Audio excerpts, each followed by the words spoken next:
아저씨, 그 약 먹으면 죽어요. 절대로 먹으면 안 돼요. 아저씨, 제 눈에는 다 보인단 말이에요. 아저씨 뱃속은 지금 한겨울에 꽁꽁 언 얼음호수예요. 안녕하세요. 설화를 귀로 듣는 설화를 듣다입니다. 오늘 밤 여러분은 어느 동네의 달빛 아래서 이 이야기를 듣고 계신가요? 서울, 부산 혹은 해외 어디라도 좋습니다. 우리가 이야기로 연결된 지금 이 순간 여러분이 계신 곳을 댓글로 남겨주세요. 비바람이 억수같이 쏟아지는 깊은 밤이었습니다. 하늘에서는 금방이라도 세상을 집어삼킬 듯 무시무시한 천둥번개가 쉴 새 없이 번쩍이고 나루터를 집어삼킬 듯 강물은 시퍼렇게 성을 내며 출렁거리고 있었습니다. 늙은 사공 덕배는 비에 흠뻑 젖은 삿대를 팽개치며 오두막으로 뛰어들어갔습니다. 아이고, 하늘도 무심하시지. 며칠째 비가 이리 퍼부으니 당최 배를 띄울 수가 없구나. 쌀독은 바닥을 드러낸 지 오래인데 이놈의 비는 그칠 기미가 안 보이니 이를 어쩌면 좋단 말이냐.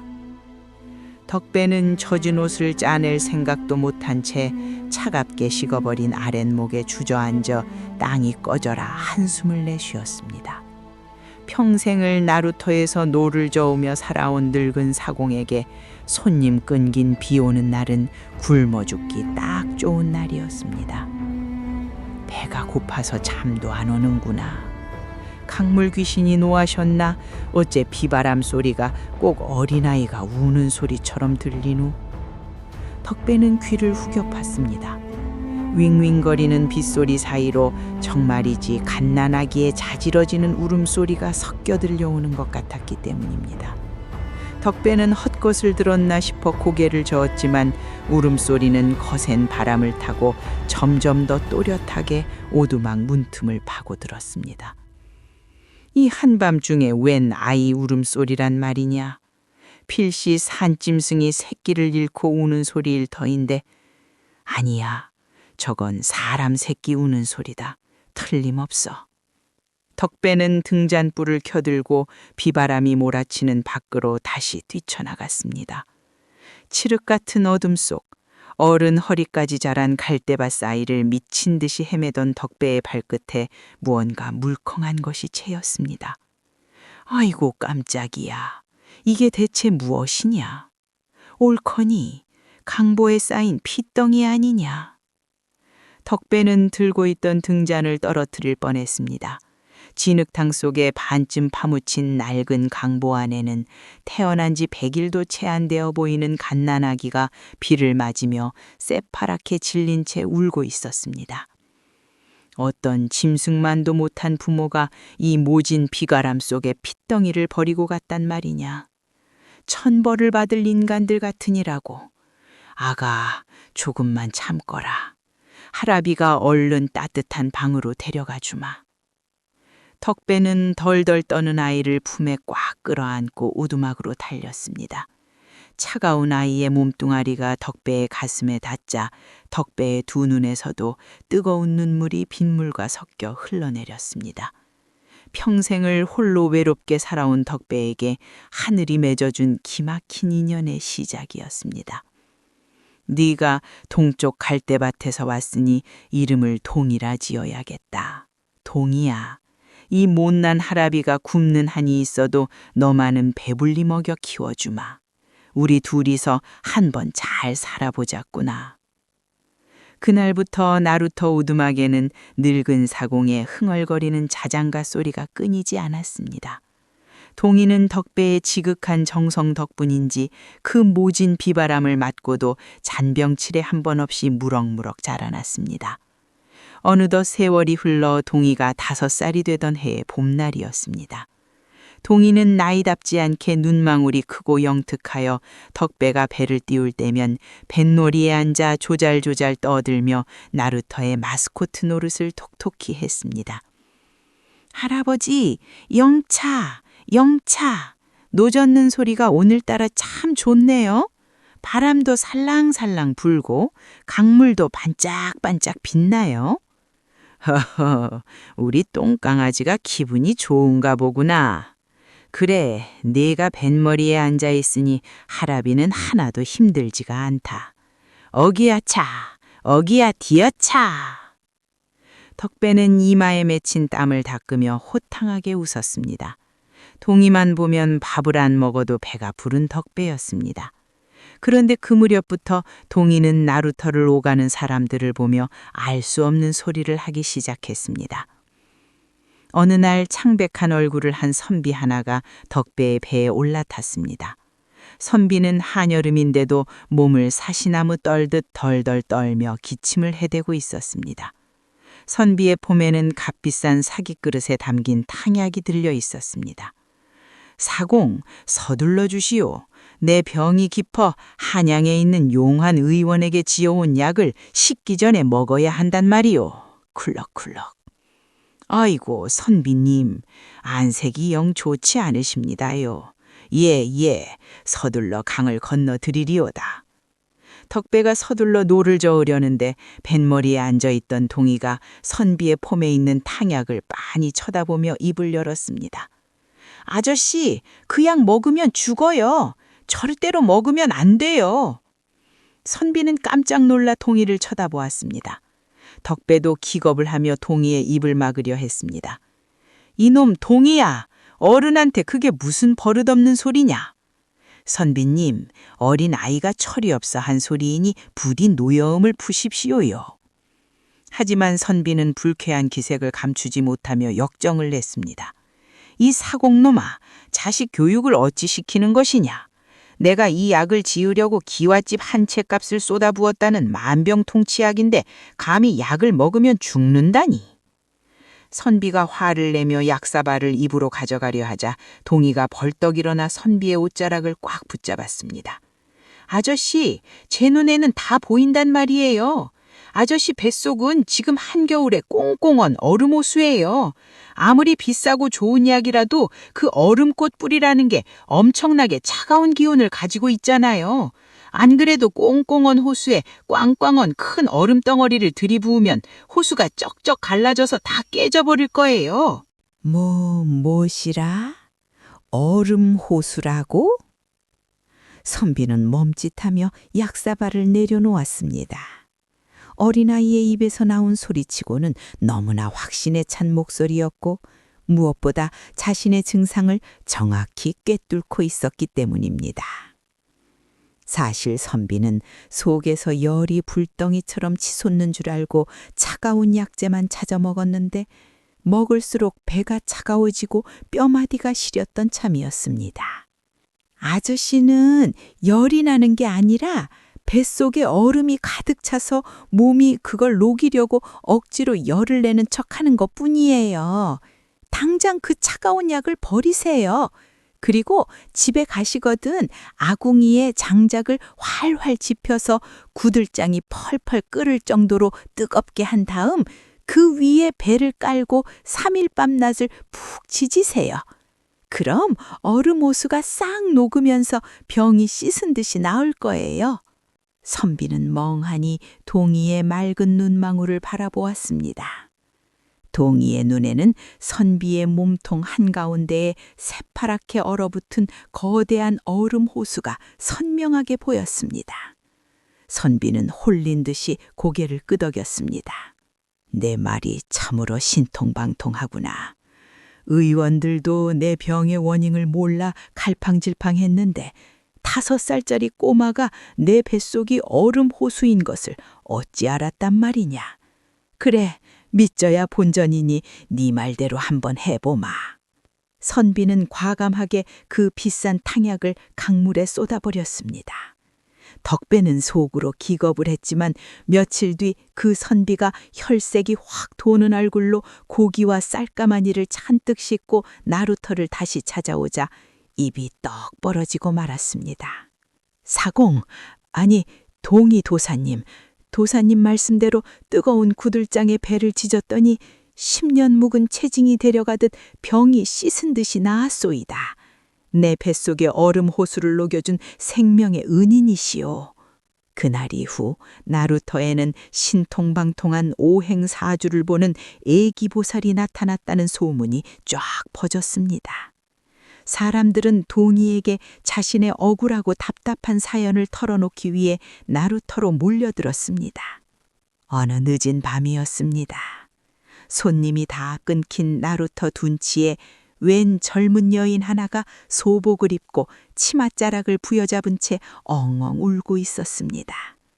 여인은 강물을 향해 한 발짝, 두 발짝 걸어 들어가고 있었습니다. 아이고, 내 팔자야. 시집 온 지 10년이 넘도록 태기가 없으니 나 같은 성년은 시어머니 얼굴을 어찌 본단 말이냐.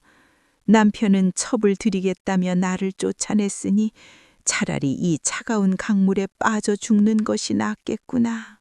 여인이 치마를 뒤집어 쓰고 강물에 몸을 던지려는 찰나 덕배가 쏜살같이 달려가 여인의 허리춤을 낚아챘습니다.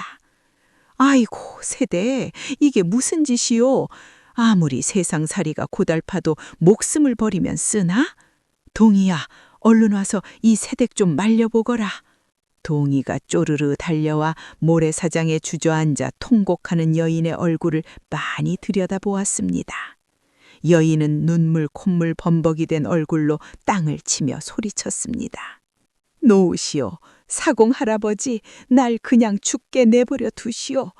용하다는 무당을 10군데나 찾아갔건만 하나같이 내 뱃속이 바싹 마른 돌밭이라 씨앗을 심어도 싹이 트지 않는다고 했소.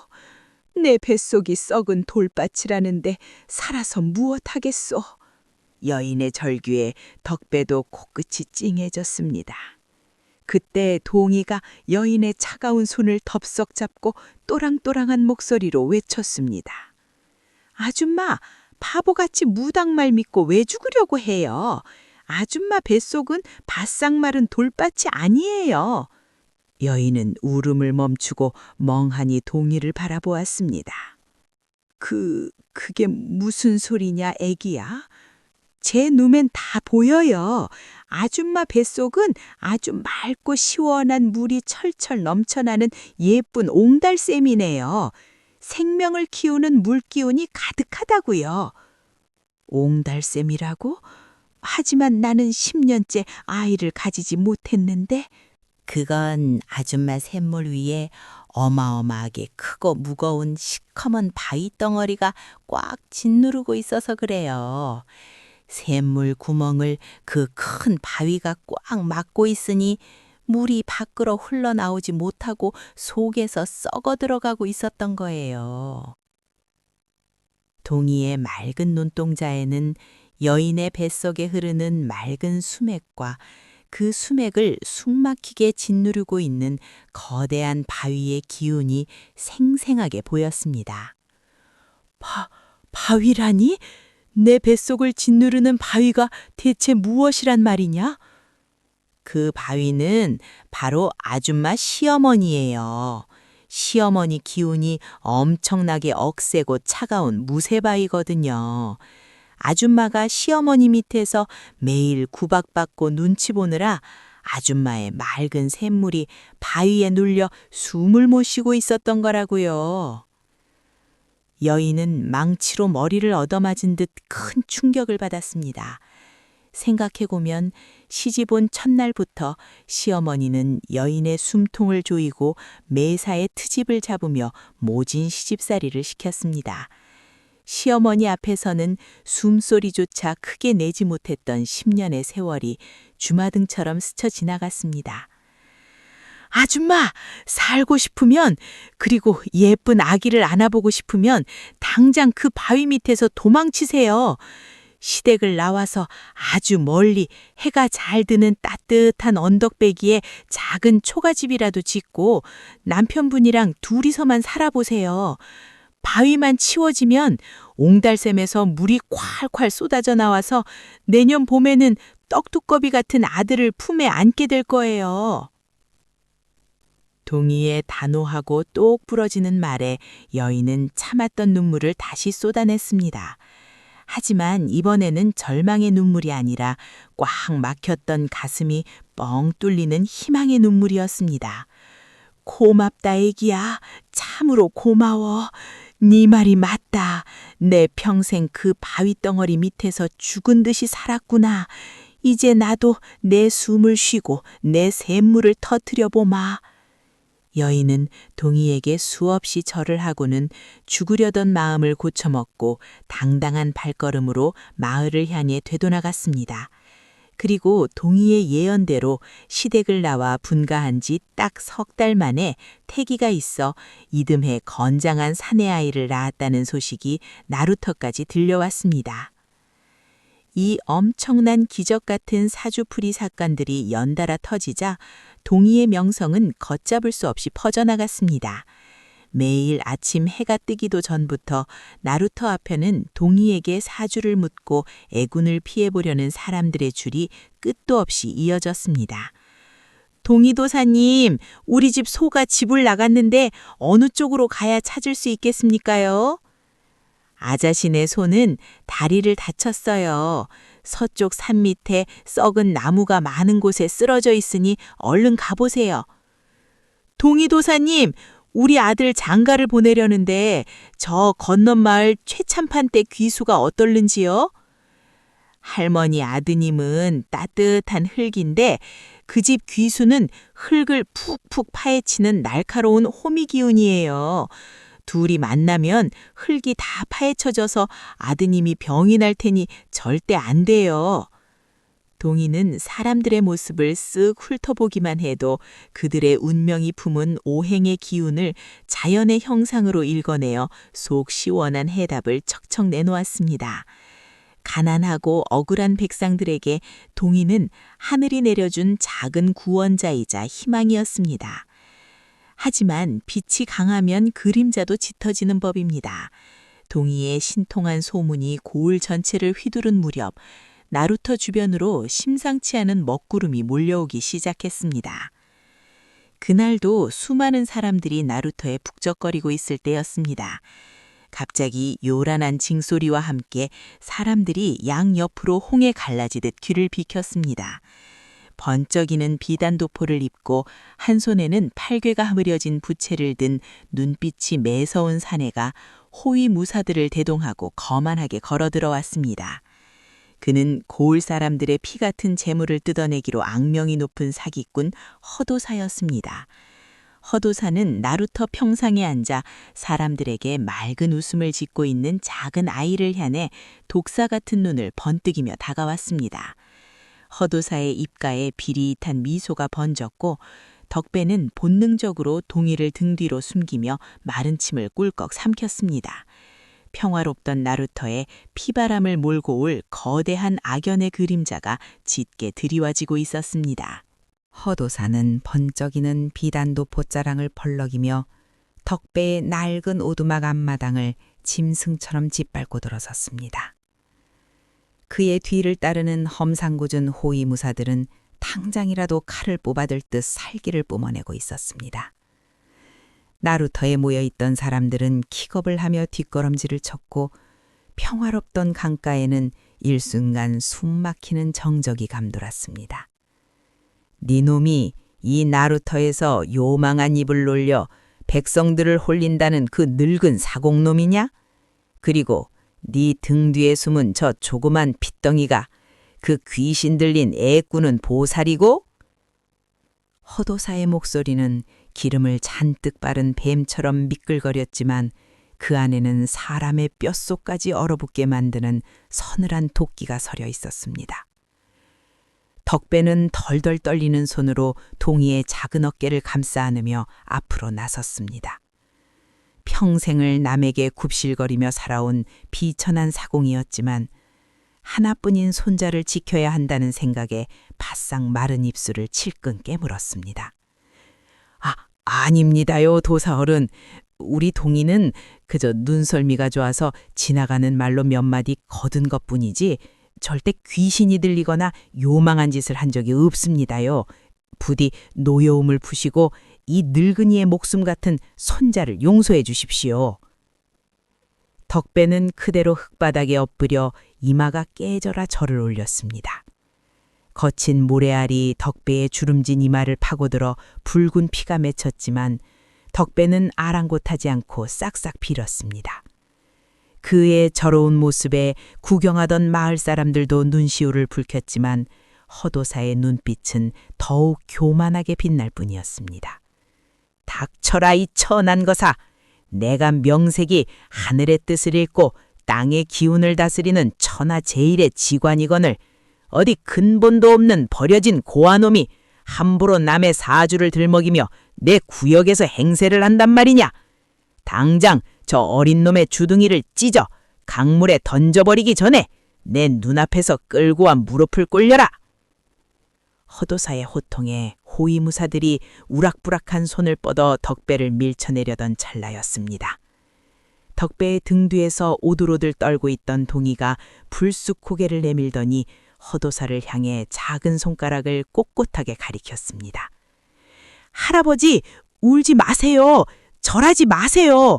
저 아저씨는 하늘의 뜻을 아는 도사가 아니에요. 저 아저씨한테서는 구린내가 나요. 아주 지독하게 썩은 냄새가 진동을 한다고요. 동이의 낭낭하고 맑은 목소리가 나루터에 쩌렁쩌렁 울려 퍼졌습니다. 엎드려 있던 덕배는 기절초풍을 하며 동이의 입을 틀어막으려 했고 구경꾼들은 사색이 되어 숨을 들이켰습니다.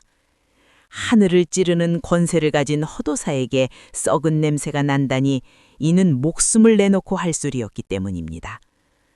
허도사의 얼굴이 순식간에 불그락 푸르륵 달아올랐습니다. 이 발칙한 놈! 감히 하늘이 내린 맑은 용의 기운을 품은 나에게 썩은 냄새가 난다고 하였느냐? 네 놈이 정녕 살기를 포기하고 귀신에게 단단히 씌었구나. 허도사가 길길이 날뛰자 동이는 맑은 눈망울을 반짝이며 허도사의 화려한 비단옷 너머를 빤히 꿰뚫어 보았습니다. 동이의 눈에 비친 허도사의 진짜 사주팔자. 그의 본성은 결코 하늘을 나는 고귀한 용이 아니었습니다. 용은 무슨 용이에요. 거짓말하지 마세요. 아저씨 뱃속에는 용이 아니라 징그러운 구더기 수천 마리가 바글바글 끓고 있잖아요. 아저씨는 겉만 번지르르하게 칠해놓은 썩은 물풀의 나무예요. 속은 이미 구더기들이 다 파먹어서 텅텅 비어있고 시커먼 우정물만 줄줄 흐르고 있다고요. 동이의 입에서 나온 묘사는 너무나 생생하고 끔찍했습니다. 남의 피와 땀을 갈취하여 배를 불려온 허도사의 탐욕스럽고 썩어빠진 내면을 자연의 형상을 빌려 한치의 오차도 없이 발가벗겨버린 것입니다. 저 썩은 나무가 자꾸 나루터에 서 있으면 우리 할아버지 나무까지 병균이 옮아서 아프게 될 거예요. 아저씨 뱃속에서 구더기 기어나오는 소리가 여기까지 들려요. 더럽고 나빠요. 당장 우리 나루터에서 나가세요. 동이의 당돌한 외침에 마을 사람들은 웅성거리기 시작했습니다. 그동안 허도사에게 알게 모르게 재물을 뜯기며 소가리를 하던 백성들의 가슴 한구석에 동이의 말이 시원한 냉수처럼 와닿았습니다. 사람들의 의심 어린 눈초리가 자신에게 쏠리자 허도사는 수치심과 분노로 온몸이 부들부들 덜었습니다. 이 악독한 마귀 새끼! 감히 신성한 도사를 모욕하다니! 내 반드시 네 놈과 저 사공놈의 씨를 말려 이 강물에 수장시켜버릴 것이다. 두고 보아라. 하늘이 노하여 이 마을에 무시무시한 재앙을 내리르니라. 허도사가 핏대를 세우며 악담을 퍼붓고는 도포자락을 거칠게 휘날리며 황급히 나루터를 빠져나갔습니다. 허도사가 사라진 뒤에도 덕배는 다리에 힘이 풀려 주저앉은 채 동이를 품에 안고 엉엉 소리내어 울었습니다. 아이고, 동이야. 네가 어쩌자고 호랑이 코털을 건드렸느냐. 저놈은 피도 눈물도 없는 악귀 같은 놈이다. 이제 우리는 죽은 목숨이나 다름없구나, 내 새끼야. 할아버지, 울지 마세요. 썩은 나무는 금방 부서져요. 할아버지 소나무가 훨씬 더 튼튼하단 말이에요. 동이는 고사리 같은 손으로 덕배의 눈물을 닦아주었지만 덕배의 가슴 속에는 다가올 거대한 폭풍우에 대한 공포가 검은 먹구름처럼 밀려들고 있었습니다. 그리고 헛옷의 저주가 하늘에 닿기라도 한 것일까요? 그날 이후 거짓말처럼 하늘에서 빗방울 하나 떨어지지 않는 지독한 가뭄이 시작되었습니다. 봄이 지나고 뙤볕이 내리쬐는 한여름이 되도록 마을에는 타는 듯한 땡볕만 쏟아졌습니다. 강물은 바닥을 드러내어 거북이 등껍질처럼 쩍쩍 갈라졌고 들판의 곡식들은 누렇게 타들어가 재가 되었습니다. 우물물마저 말라붙어 사람들은 흙탕물을 핥아먹으며 연명해야 했고 굶주린 노인들과 어린아이들이 길바닥에 쓰러져 앓는 소리가 고을을 뒤덮었습니다. 강물이 마르니 배를 띄울 수 없게 된 덕배와 동희 역시 풀뿌리로 연명하며 피골이 상접해가고 있었습니다. 마을 전체가 죽음의 공포에 휩싸여 있을 때 때를 기다렸다는 듯이 허도사가 마을 한복판에 나타났습니다. 그는 가뭄으로 쩍쩍 갈라진 광장에 거대한 제단을 쌓아 올리고 마을 사람들을 모조리 불러 모았습니다. 어리석은 백성들아, 똑똑히 들으라. 하늘이 어찌하여 비를 한 방울도 내리지 않고 이리 가혹한 형벌을 내리시는지 아직도 모르겠느냐? 이는 모두 저 나루터의 부정한 늙은 사공과 마귀가 씌어 요망한 말을 뱉은 그 어린 놈 때문이니라. 허도사는 징을 요란하게 치며 덕배의 나루터 쪽을 향해 삿대질을 해댔습니다. 가뭄과 굶주림에 이성을 잃어가던 마을 사람들의 눈동자가 흔들리기 시작했습니다. 맞아, 그 귀신 들린 꼬마가 도사님을 모욕한 날부터 비가 끊쳤어. 다 저 사공놈 때문이야. 당장 그 꼬마놈을 내놓고 나루터에서 떠나거라. 너희 때문에 우리가 다 말라 죽게 생겼다. 어제까지만 해도 동희에게 고맙다고 떡을 쥐어주던 이웃들이 굶주림 앞에서는 몽둥이와 횃불을 들고 맹수처럼 돌변해 섰습니다. 덕배는 평생을 함께 해온 이웃들의 차가운 눈빛에 심장이 찢어지는 듯 했습니다. 이보시오, 동네 사람들, 이러지 마시오. 우리 동희가 무슨 죄가 있다고 이러시오. 가뭄이 어찌 5살짜리 어린아이 탓이란 말이오. 제발 정신들 차리시오.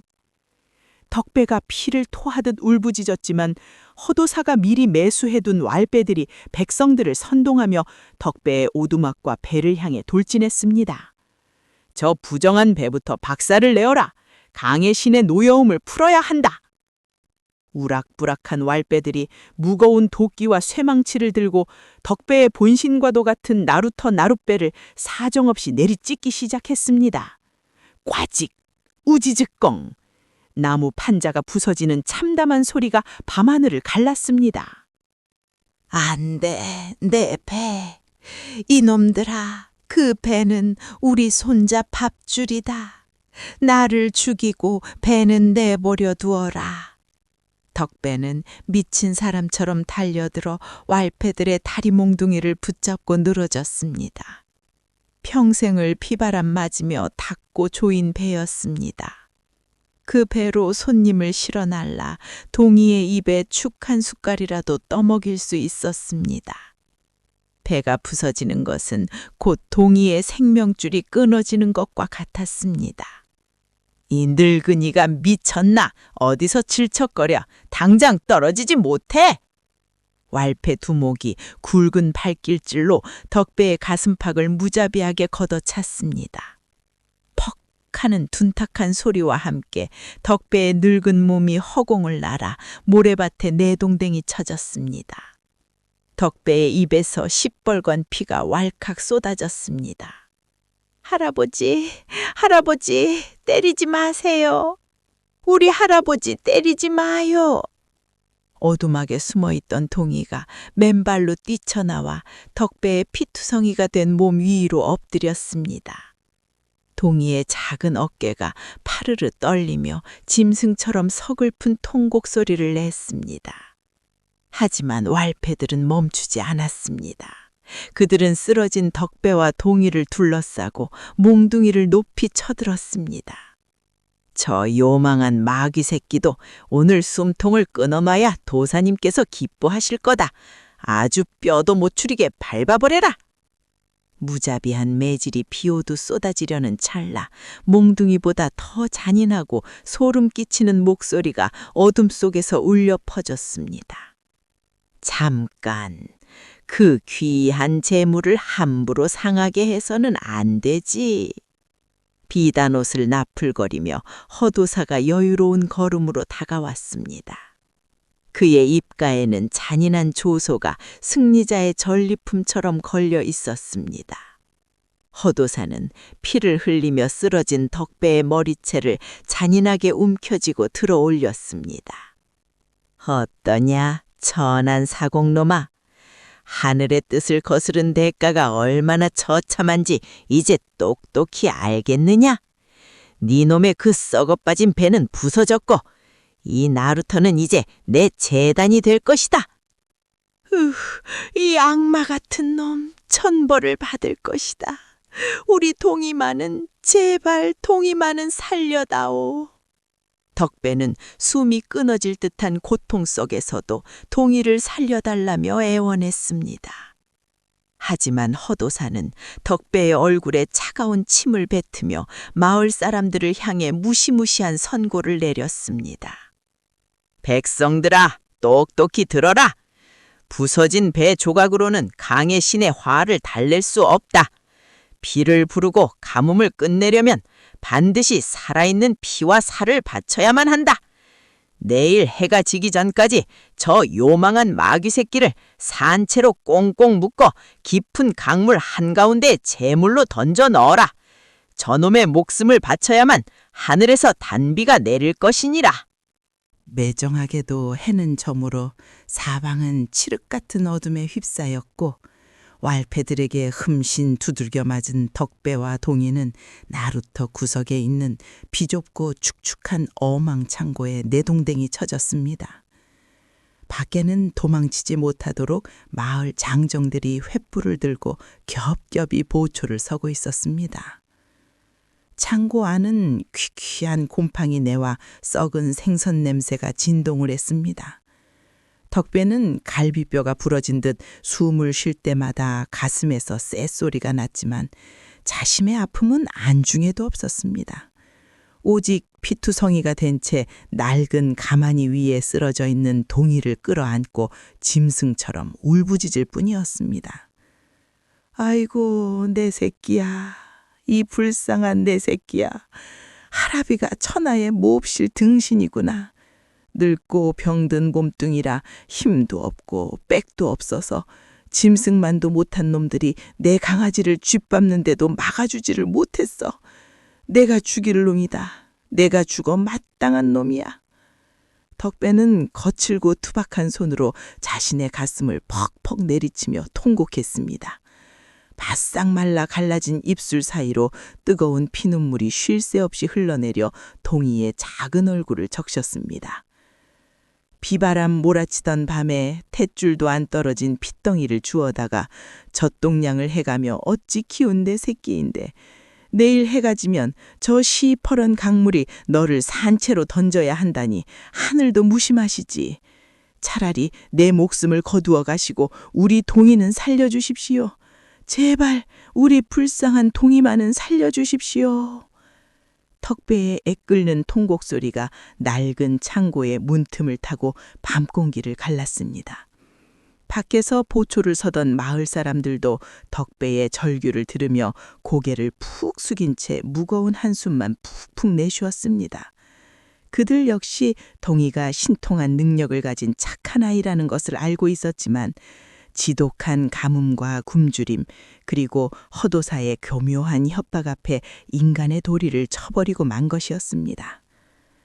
덕배가 탈진하여 쓰러질 듯 숨을 헐떡이고 있을 때 품에 안겨있던 동이가 가늘게 떨리는 손을 뻗어 덕배의 주름진 볼을 쓰다듬었습니다. 할아버지, 울지 마세요. 우리 할아버지 튼튼한 소나무인데 자꾸 울면 가지가 다 꺾어지고 잎사귀가 말라버려요. 저는 하나도 안 아파요. 5살 어린아이의 입에서 나온 것이라고는 믿기지 않을 만큼 차분하고 의연한 목소리였습니다. 동희는 맞아서 퉁퉁 부은 눈을 간신히 뜨면서도 오히려 덕배를 위로하며 방긋 웃어 보였습니다. 그 모습에 덕배는 억장이 무너져 내리는 듯 했습니다. 이놈아, 지금 웃음이 나오느냐? 내일이면 네가 밧줄에 꽁꽁 묶여 강물 귀신 밥이 되게 생겼는데 어찌 울지도 않고 웃는단 말이냐? 할아비는 속이 타들어가서 당장 피를 토하고 죽을 것만 같은데. 할아버지, 제 말 똑똑히 들으세요. 내일 강물에 빠져 죽는 건 제가 아니에요. 그 징그럽고 냄새나는 썩은 물풀의 나무 허도사 아저씨가 죽을 거예요. 덕배의 말에 흠칫 놀라 울음을 멈추었습니다. 동희의 맑은 눈동자에는 두려움이나 절망 따위는 티끌만큼도 찾아볼 수 없었습니다. 오직 세상의 이치를 꿰뚫어 보는 자만이 가질 수 있는 깊고 단단한 빛이 번뜩이고 있었습니다. 통이야, 그게 대체 무슨 소리냐? 저놈들은 내일 날이 밝아자마자 너를 끌어내어 제물로 바치겠다고 저리 눈에 불을 켜고 있는데 허도사 그놈이 죽다니? 헛것이 보이는 게냐? 헛것이 아니에요, 할아버지. 제 눈에는 하늘의 기운과 땅의 기운이 돌아가는 게 전부 다 선명하게 보인단 말이에요. 할아버지, 나무가 살려면 제일 필요한 게 뭔지 아세요? 그야 당연히 시원한 물이지. 물을 먹어야 뿌리를 내리고 잎을 피우지 않겠느냐. 맞아요. 그런데 지금 온 세상이 바싹 타들어가는 가뭄이잖아요. 허도사 아저씨는 속이 텅 빈 썩은 물풀의 나무예요. 지금 물을 못 먹어서 제 발로 바싹바싹 말라 비틀어져 죽어가고 있다고요. 그래서 억지로 사람들의 피와 땀을 짜내서 자기가 마시려고 하는 거예요. 저를 강물에 던지려는 것도 강물에 남은 수기운을 자기가 다 빨아먹어서 살려고 발버둥 치는 것뿐이에요. 동희는 자리에서 벌떡 일어나 창고에 갈라진 나무 벽 틈새로 밖을 내다보았습니다. 구름 한 점 없이 바싹 마른 남하늘에는 붉은 빛을 띠는 불길한 별들이 가득 떠 있었습니다. 하지만 저 썩은 나무는 진짜 무서운 게 뭔지 모르고 있어요. 나무는 불을 만나면 한 줌에 재로 타버리고 쇠를 만나면 도끼에 찍혀서 두 동강이 나잖아요. 내일 정오 해가 하늘 한가운데 가장 높이 떴을 때 하늘에서는 엄청나게 뜨거운 불기운이 내려오고 땅에서는 날카롭고 매서운 쇠기운이 동시에 몰려칠 거예요. 턱배는 숨을 죽이고 동희의 말에 귀를 기울였습니다. 동희의 입에서 흘러나오는 말들은 마치 하늘의 신령님이 아이의 입을 빌려 천기를 누설하는 것만 같았습니다. 짝! 경쾌하고도 섬뜩한 마찰음과 함께 덕배의 입술이 터져 붉은 피가 줄줄 흘러내렸습니다. 닥쳐라! 이 늙어빠진 똥개놈아. 감히 하늘을 모시는 직관에게 악담을 퍼부어? 네 놈의 명줄도 오늘이 마지막이다. 저 마귀 새끼가 강물에 처박히는 꼴을 보고 나면 네 놈도 목에 돌덩이를 매달아 저 깊은 소에 수장시켜버릴 테니 그리 알거라. 허도사는 탐욕으로 번들거리는 눈빛으로 덕배를 짓밟고는 다시 제단 위로 올라갔습니다. 시간은 무정하게도 멈추지 않고 흘렀습니다. 해는 점점 더 높이 솟아올라 어느덧 사람들의 발밑에 드리워진 그림자가 둥글고 짧게 오그라들기 시작했습니다. 정오가 가까워지고 있었던 것입니다. 숨 막히는 열기 속에서 참나무 기둥에 묶인 동이가 갑자기 눈을 번쩍 떴습니다. 동이의 맑은 눈동자가 하늘을 향하더니 이내 나루터 저 멀리 산등성이로 이어지는 신장로 쪽으로 매섭게 꽂혔습니다. 할아버지, 와요! 엄청나게 크고 날카로운 기운이 산을 넘어오고 있어요. 동이의 외침에 덕배가 고개를 들었습니다. 무엇이 온다는 말이냐? 내 눈에는 아지랑이밖에 보이지 않는데. 아니에요. 제 눈에는 보이고 제 귀에는 들려요. 아주 크고 차가운 무쇠덩어리들이 부딪히는 소리가 나요. 저 썩은 물풀의 나무를 단숨에 쳐내서 박살을 낼 수 있는 엄청나게 날카로운 쇠도끼들이 말발굽 소리를 내면서 이쪽으로 달려오고 있다고요. 동희의 얼굴에는 확신에 찬 미소가 번졌습니다.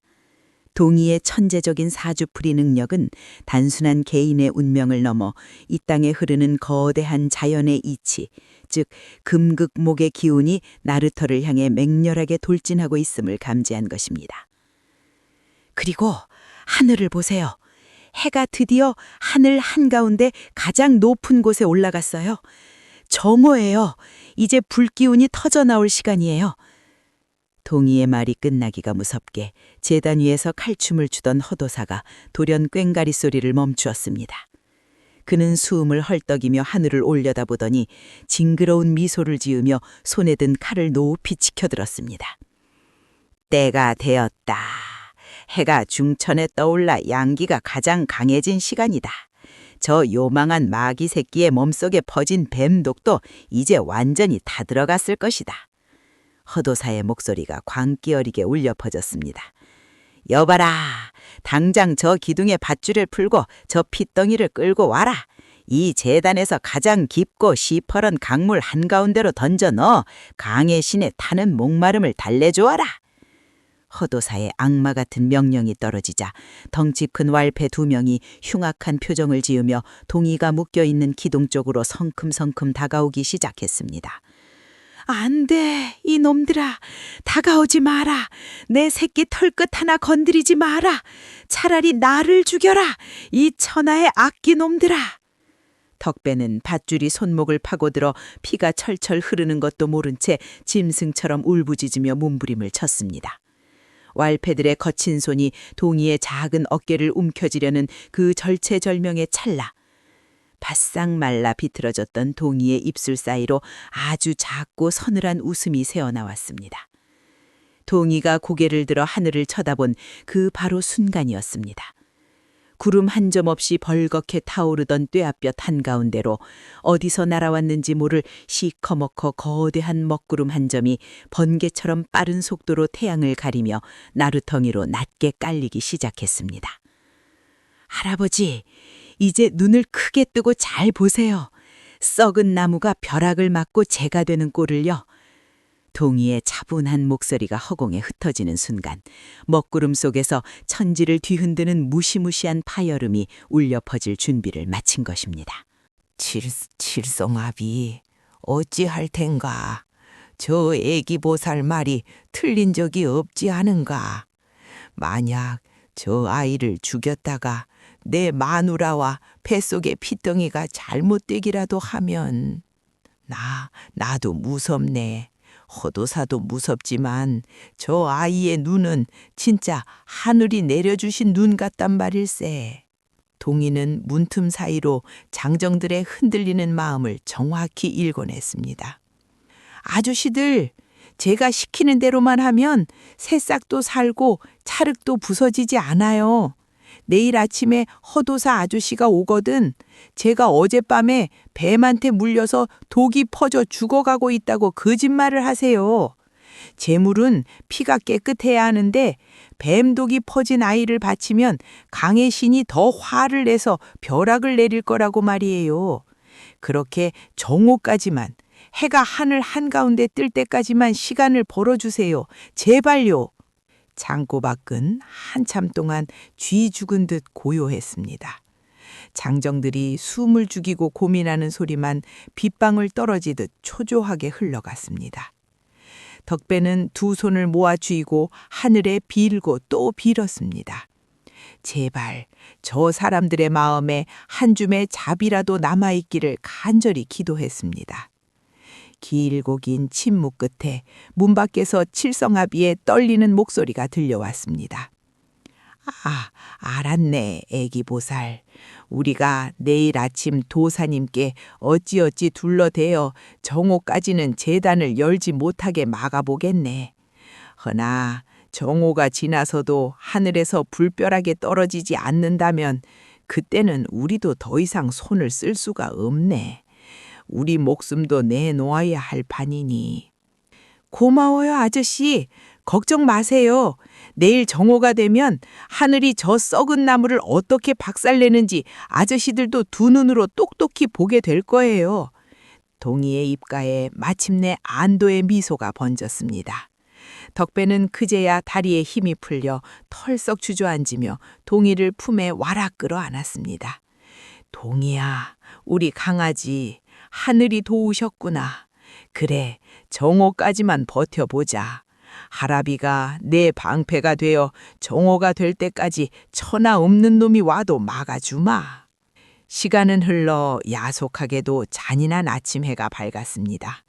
가뭄에 찌든 하늘은 어김없이 시뻘건 뙤볕을 쏟아내며 대지를 태워버릴 듯 이글거렸습니다. 창고 밖이 서서히 소란스러워지기 시작했습니다. 꽹가리 소리와 북소리가 마을을 진동했고 허도사의 앙칼진 목소리가 나루터를 쩌렁쩌렁 울렸습니다. 시간이 되었다. 어서 그 부정한 아이를 끌어내어 재단에 묶어라. 하늘의 진노를 풀고 단비를 맞이할 시간이다. 문고리가 덜컹거리며 풀리는 소리가 들렸습니다. 덕배는 곁에 뒹굴고 있던 낡은 삿대 하나를 움켜쥐고 동희의 앞을 가로막아 섰습니다. 피투성이가 된 늙은 호랑이처럼 두 눈을 부릅뜨고 문을 노려보았습니다. 할아버지, 제 손 꽉 잡으세요. 동희가 덕배의 등 뒤에서 작고 따뜻한 손으로 덕배의 거친 손을 꼭 쥐었습니다. 오늘 우리는 안 죽어요. 저 썩은 나무가 벼락을 맞아 가루가 되는 걸 똑똑히 지켜보실 거예요.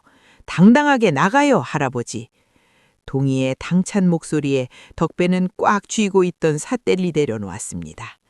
그래, 내 손자가 저리 당당한데 내가 어찌 두려움에 떨겠느냐. 덕배는 동희의 손을 굳게 잡고 끼익 열리는 창고문을 향해 천천히 그리고 곳곳이 걸음을 내디뎠습니다. 끼익. 귀를 찢는 듯한 소리와 함께 낡은 어망 창고의 문이 거칠게 열렸습니다. 밤새 갇혀있던 캄캄한 어둠 속으로 온유월의 시뻘건 떼벽빛이 날카로운 창처럼 쏟아져 들어왔습니다. 덕배는 쏟아지는 햇빛에 눈이 부셔 미간을 찌푸리면서도 혹여나 왈패들이 들이닥칠까봐 등 뒤로 동희를 꽉 끌어안은 채 문가를 노려보았습니다. 이 천하의 몹쓸 놈들, 들어오려거든 들어와 보아라. 내 이 낡은 삿대로 너희 놈들의 정강이를 다 부러뜨리고 죽을 테니. 덕배가 핏대를 세우며 고래고래 소리를 질렀지만 밖에서 들려오는 것은 비열하고 얄미운 허도사의 쇳소리 섞인 비웃음뿐이었습니다. 쾌쾌쾌. 늙은 똥개 한 마리가 마지막으로 짖는 소리가 아주 애처롭기 짝이 없구나. 여봐라. 당장 들어가서 저 늙은이를 끌어내고 그 요망한 마귀 새끼를 재단으로 결박하여 끌고 오너라. 하늘의 해가 중천을 향해 가고 있다. 어서 강의 신을 달랠 제물을 바쳐야 한다. 허도사의 호령이 떨어지기가 무섭게 덩치 큰 왈패들이 몽둥이를 들고 창고 안으로 우르르 몰려들려 했습니다. 그때였습니다. 창고 밖에서 밤새 보초를 서던 칠성아비가 사색이 된 얼굴로 허도사의 앞을 턱 가로막고 무릎을 꿇었습니다. 온몸은 사시나무 떨듯 덜덜 떨리고 있었고 이마에서는 식은땀이 비오듯 쏟아지고 있었습니다. 도사어른, 아니되옵니다. 지금 당장 저 아이를 제물로 바치면 하늘이 노하시어 우리 마을에 더 큰 벼락을 내리실 것입니다요. 칠성아비의 돌발 행동에 허더사는 부채를 쫙 접으며 눈꼬리를 치켜 올렸습니다. 무엇이라? 이놈이 더위라도 먹고 실성을 한 게냐? 감히 신성한 직관의 앞길을 가로막고 헛소리를 짓거리다니 네 놈도 저 사공놈과 한패란 말이냐? 아닙니다요. 그게 아니오라. 어젯밤 칸고 안에서 저 핏덩이가 맹독을 품은 독사에게 종아리를 콱 물리고 말았습니다요. 밤새 독이 퍼져서 지금 아이의 피가 시커멓게 썩어 들어가고 입에서는 검은 거품을 물고 쓰러져 있습니다요. 칠성아비의 거짓말에 옆에 있던 개똥아비도 맞장구를 치며 땅바닥에 머리를 조아렸습니다. 맞습니다요, 도사어른. 저희가 밤새 틈새로 지켜보았는데 아이의 숨통이 끊어지기 직전입니다요. 예로부터 신성한 제단에는 흠집 하나 없고 피가 맑은 제물을 바쳐야 한다고 듣지 않았습니까요? 절이 썩고 독이 퍼진 더러운 피를 강의 신에게 바쳤다가는 신께서 우리 마을을 통째로 전염병에 걸리게 하실지도 모릅니다요. 허도사의 두 눈이 의심스럽게 가늘어졌습니다. 그는 부채로 턱을 톡톡 치며 창고 안을 힐끗 들여다보았습니다. 어두운 창고 안 덕배의 품에 안겨있는 동이는 정말로 기운이 하나도 없는 듯 눈을 반쯤 감고 축 늘어져 있었습니다. 사실 동이는 일부러 눈을 뒤집어 까고 입술을 바르르 깔며 기가 막힌 거짓 연기를 하고 있었던 것입니다. 독사에게 물려 피가 썩어간다고? 참으로 재수도 없는 마귀 새끼로구나. 죽기 직전까지 하늘의 뜻을 방해하려 든다니. 허도사는 속으로 찝찝함을 감추지 못했습니다. 자신은 사기꾼이었지만 진짜 신을 모시는 것은 아니었지만 마을 사람들의 웅성거리는 소리가 거슬렸습니다. 도사님, 개똥아비 말이 맞습니다. 더러운 피를 제물로 바쳤다가는 우리 마을 우물까지 다 썩어버릴지 모릅니다.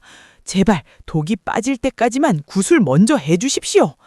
굶주림에 지친 촌장과 마을 노인들마저 나서서 허도사에게 매달렸습니다.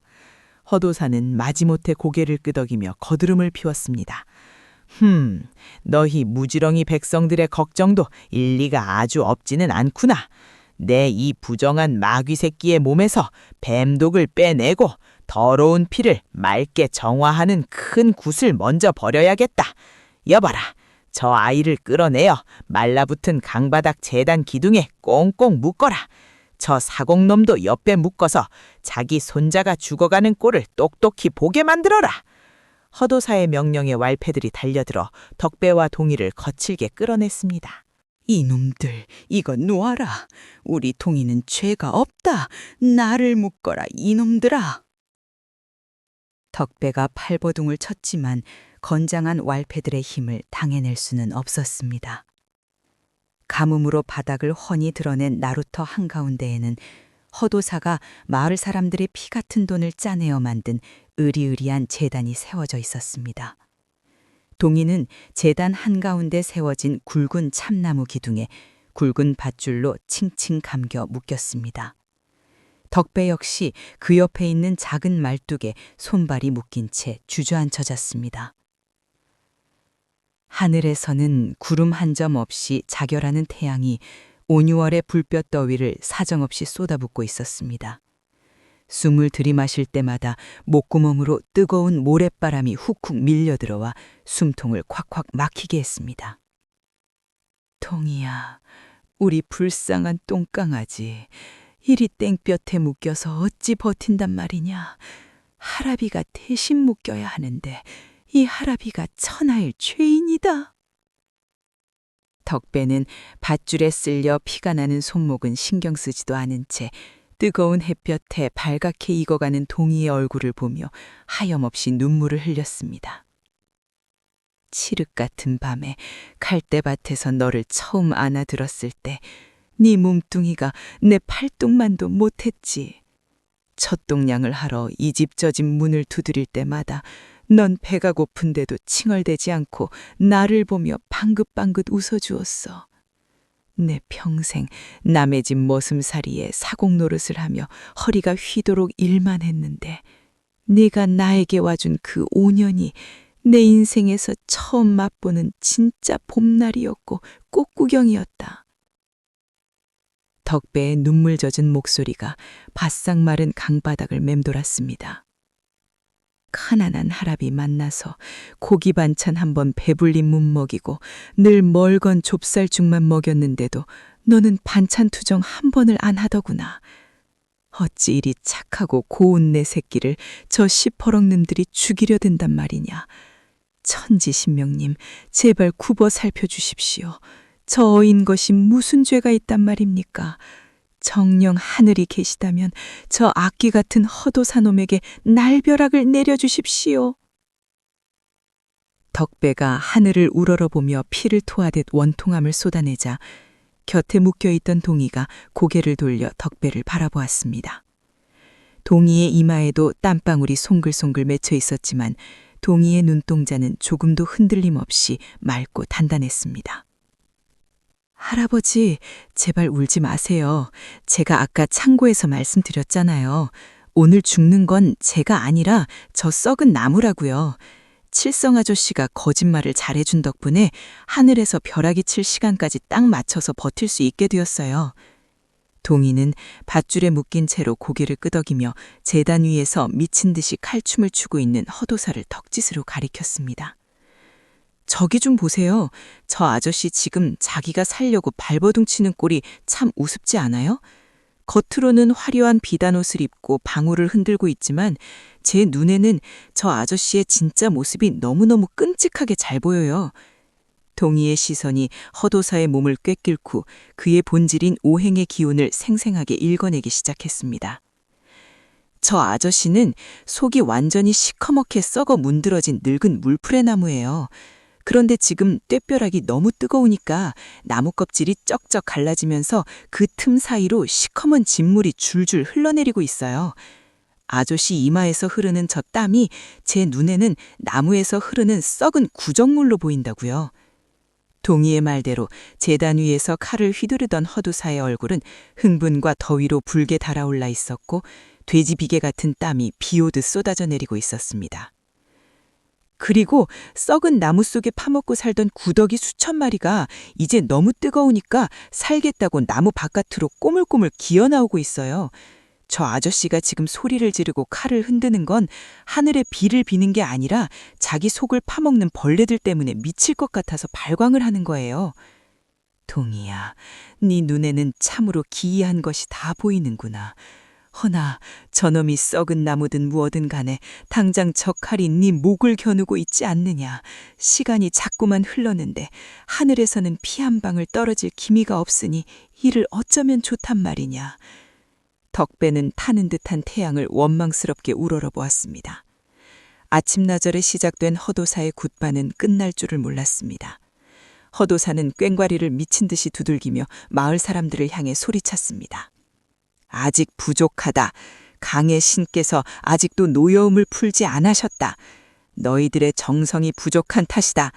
쥐에 숨겨둔 쌀가마니와 엽전 그리고 아녀자들의 비녀까지 모조리 뽑아서 이 제단 앞에 바쳐라.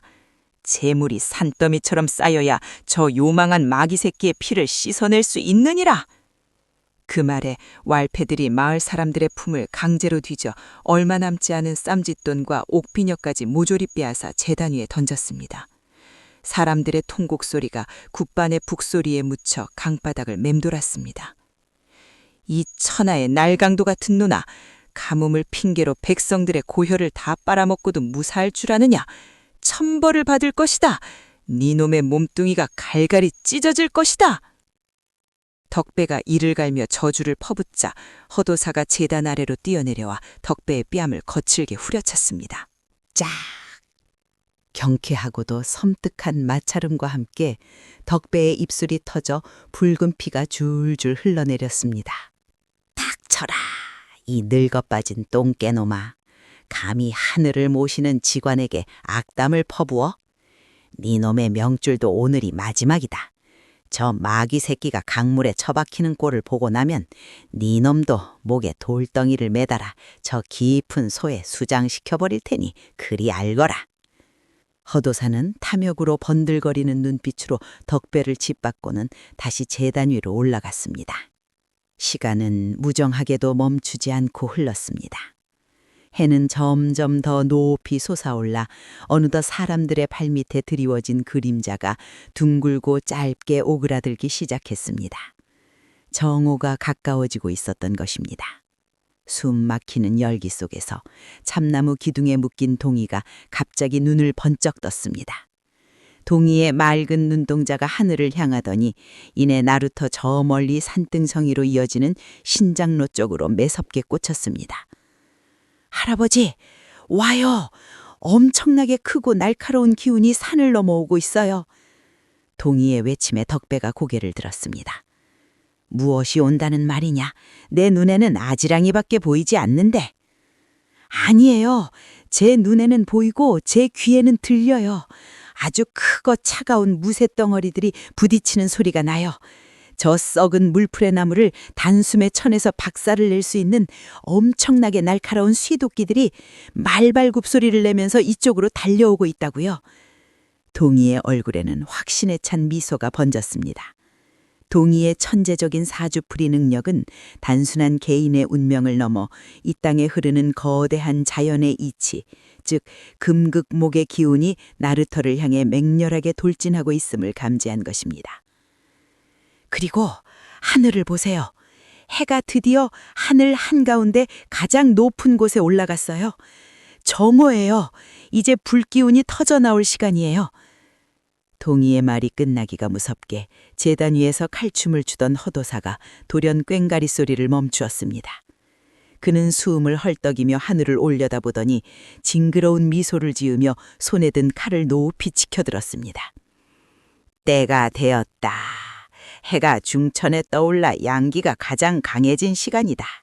저 요망한 마귀 새끼의 몸속에 퍼진 뱀독도 이제 완전히 다 들어갔을 것이다. 허도사의 목소리가 광기 어리게 울려 퍼졌습니다. 여봐라, 당장 저 기둥에 밧줄을 풀고 저 핏덩이를 끌고 와라. 이 재단에서 가장 깊고 시퍼런 강물 한가운데로 던져 넣어 강의 신에 타는 목마름을 달래주어라. 허도사의 악마 같은 명령이 떨어지자 덩치 큰 왈패 2명이 흉악한 표정을 지으며 동희가 묶여있는 기둥 쪽으로 성큼성큼 다가오기 시작했습니다. 안 돼, 이놈들아. 다가오지 마라. 내 새끼 털끝 하나 건드리지 마라. 차라리 나를 죽여라. 이 천하의 악기 놈들아. 덕배는 밧줄이 손목을 파고들어 피가 철철 흐르는 것도 모른 채 짐승처럼 울부짖으며 몸부림을 쳤습니다. 왈패들의 거친 손이 동희의 작은 어깨를 움켜쥐려는 그 절체절명의 찰나. 바싹 말라 비틀어졌던 동희의 입술 사이로 아주 작고 서늘한 웃음이 새어나왔습니다. 동희가 고개를 들어 하늘을 쳐다본 그 바로 순간이었습니다. 구름 한 점 없이 벌겋게 타오르던 뙤앞볕 한가운데로 어디서 날아왔는지 모를 시커멓고 거대한 먹구름 한 점이 번개처럼 빠른 속도로 태양을 가리며 나루텅이로 낮게 깔리기 시작했습니다. 할아버지, 이제 눈을 크게 뜨고 잘 보세요. 썩은 나무가 벼락을 맞고 재가 되는 꼴을요. 동희의 차분한 목소리가 허공에 흩어지는 순간 먹구름 속에서 천지를 뒤흔드는 무시무시한 파열음이 울려 퍼질 준비를 마친 것입니다. 하늘 한가운데에 떠있던 이글거리는 태양이 순식간에 시커먼 먹구름 속으로 모습을 감추었습니다. 대낮인데도 칠흑 같은 밤처럼 사방이 어두컴컴해지자 나루터에 모여있던 마을 사람들은 일제히 숨을 들이키며 웅성거리기 시작했습니다. 방금 전까지 사람의 진을 빼놓던 뜨거운 모래바람은 온데간데 없이 사라지고 대신 살갗을 베어낼 듯 서늘하고 매서운 돌풍이 강바닥을 휘몰아치며 불어왔습니다. 허도사는 갑작스러운 날씨 변화에 당황한 기색이 역력했지만 이내 애써 태어난 척하며 부채를 허공에 치켜들고 악을 썼습니다. 보아라, 어리석은 백성들아. 나여 정성어린 구판에 마침내 강의 신께서 감응하시어 강림하시는 징조이니라. 하늘이 어두워지고 바람이 부는 것은 비를 내리기 위한 준비이니 어서 저 부정한 마귀 새끼를 강물 한가운데로 집어 던져라. 재물이 받쳐져야만 이 구름에서 단비가 쏟아질 것이니라. 허도사의 뻔뻔한 호통에 흠칫 놀라 뒷걸음질 치던 왈패들이 다시 정신을 차리고 동희가 묶인 참나무 기둥으로 다가왔습니다. 왈패 하나가 거칠고 투박한 손을 뻗어 동희의 목덜미를 움켜쥐려는 찰나였습니다. 동희가 묶인 채로 고개를 번쩍 들며 그 맑고 형령한 눈빛으로 왈패의 두 눈을 똑바로 노려보며 소리쳤습니다. 아저씨, 제 몸에 손가락 하나라도 대면 그 즉시 하늘에서 불벼락이 떨어져서 아저씨 머리통을 새카맣게 태워버릴 거예요.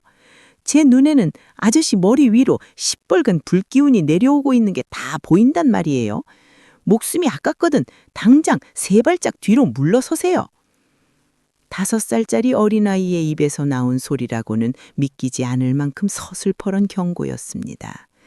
평소 같았으면 코웃음을 치며 뺨을 후려쳤을 왈패였지만 갑자기 시커멓게 변해버린 하늘과 동희의 소름 끼치도록 확신에 찬 눈빛을 마주하자 덜컥 겁이 나고 말았습니다. 왈패는 자신도 모르게 손을 움찔하며 뒤로 주춤주춤 물러섰습니다. 그 모습을 본 허도사가 제단 위에서 길길이 날뛰며 악을 썼습니다. 이 등신 같은 놈들아, 고작 5살짜리 핏덩이가 짓거리는 헛소리에 겁을 먹고 물러선단 말이냐. 당장 끌어내지 못할까?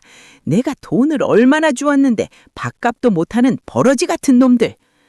아닙니다요, 도사어른. 그게 아니오라. 저 꼬마놈 눈빛이 하도 기괴하여.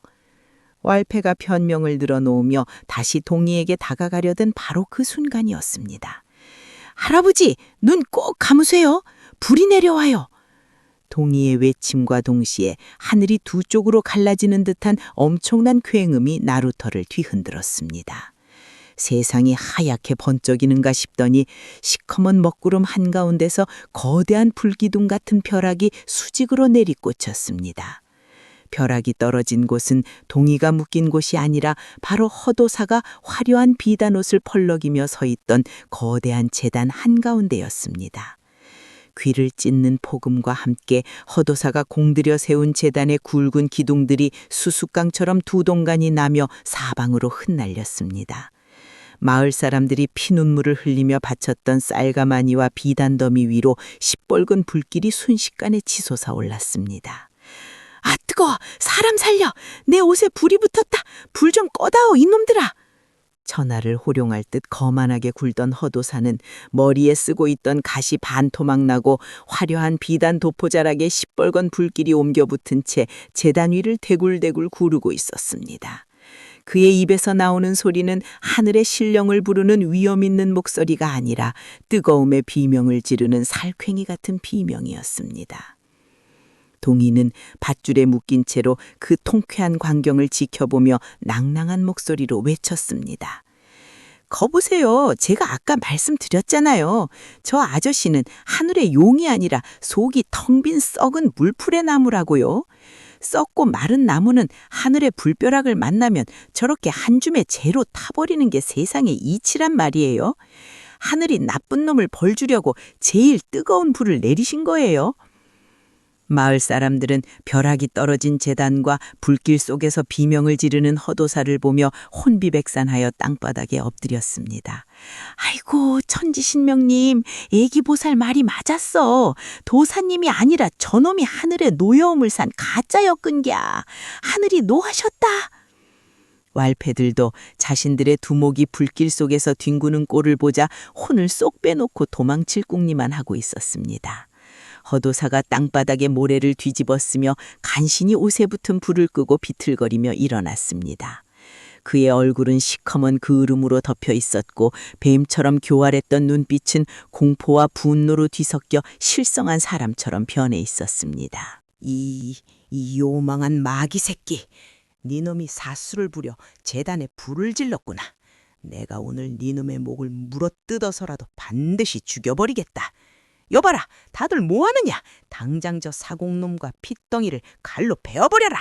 허도사가 반쯤 타버린 부채를 집어던지며 발악을 했지만 그 순간 동희의 눈동자가 다시 한번 빛나며 이번에는 나루터 입구 쪽을 가리켰습니다. 불벼락은 이제 끝났어요. 불이 나무를 태웠으니 이제는 날카로운 쇠 도끼가 타다 남은 나무 밑동을 아예 뿌리채 뽑아버리러 올 차례예요. 할아버지, 제 귀에는 쇠몽둥이 부딪히는 소리가 아주 선명하게 들려요. 무쇠 기운이 몰려오고 있어요. 동희의 말이 떨어지기가 무섭게 멀리 흙먼지를 일으키며 지축을 울리는 말바굽 소리가 나루터를 향해 미친 듯이 달려오기 시작했습니다. 다그닥 다그닥 수십 필의 군마가 내달리는 소리는 가뭄으로 갈라진 강바닥을 우레와 같이 울렸습니다. 흙먼지 속에서 은빛으로 번쩍이는 시퍼런 칼날과 날카로운 창창들이 위용을 드러냈습니다. 건장한 관군 수십 면이 나루터를 순식간에 겹겹이 에워쌌고 그 중앙에서 위풍당당한 흑마를 타고 붉은 천릭을 입은 사내가 우렁찬 목소리로 포효했습니다. 아맹어사 출두야! 아맹어사 출두야! 마패를 높이 지켜든 역졸들의 호령소리가 강바닥을 쩌렁쩌렁 울렸습니다. 칼을 빼든 관군들이 불타는 제단을 에워싸고 왈패들의 목에 시퍼런 갈라를 겨누었습니다. 움직이는 놈은 그 자리에서 목을 칠 것이다. 당장 무기를 버리고 꿇어앉지 못할까? 왈패들은 혼비백산하여 들고 있던 몽둥이와 칼을 내던지고 넙죽넙죽 땅바닥에 엎드렸습니다. 불에 그을린 허도사는 다리에 힘이 풀려 주저앉으며 사시나무 떨듯 덜덜 떨기 시작했습니다. 흑마에서 내린 암행어사는 매서운 눈매로 허도사를 내려다보며 호통을 쳤습니다. 이놈 허가야! 네 놈이 한양 땅에서 양반 행세를 하며 사기를 치고 도망친 것도 모자라 이제는 이 시골 구석까지 내려와 가뭄에 굶주리는 백성들의 고혈을 빨아먹고 있었더냐? 그것도 모자라 백주대낮에 귀한 양민의 어린아이를 강물에 제물로 바치려 하다니 네 놈의 목이 10개라도 모자랄 것이다. 암행어사의 서슬퍼런 꾸짖음에 허도사는 납작 엎드려 바닥에 머리를 찌으며 변명을 늘어놓기 시작했습니다. 아이고 어사나으리 억울하옵니다. 천부당 만부당하신 말씀이옵니다. 소인은 그저 하늘의 뜻을 읽고 가뭄에 고통받는 백성들을 위해 비를 내리려 구슬하였을 뿐이옵니다. 저기 저 사공놈과 귀신 들린 아이가 마을에 저주를 퍼부어 강에 신이 노하신 것이옵니다.